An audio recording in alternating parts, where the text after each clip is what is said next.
making love. That's what people call sex. And within marriage, that is appropriate. But what about sex outside of marriage?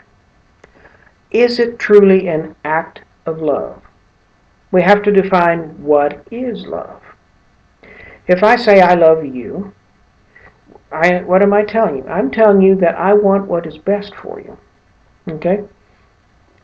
And I would show that by doing good things to you. I mean, good things in the eyes of God. Not necessarily what you want, but what you need. Okay? Now, what is the worst evil in the world? Sin. Would it be an act of love for me to induce you to sin? In other words, to invite you to go rob a store with me? Absolutely not. That's an act of hatred, not an act of love. So let us apply this principle to sex outside of marriage. It is definitely not an act of love, because what's the first thing we're doing? We're doing a great evil to another person. Okay? True, we're doing a great evil to ourselves, but we're talking about loving another person. That is absolutely contrary to love. It would be worse than coming up and slapping you in the face. Far worse.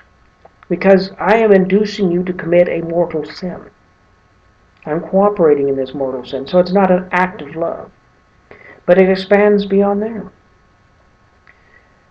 It's not an innocent, well, it's definitely not an innocent act, but it's not an act just confined between two people.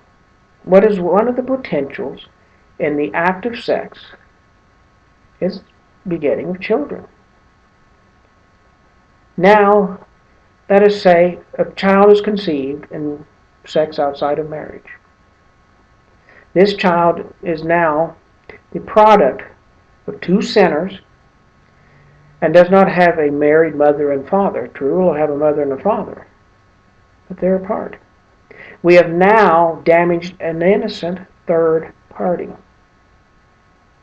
So whenever someone talks to you about having sex outside of marriage, think, this is not an act of love.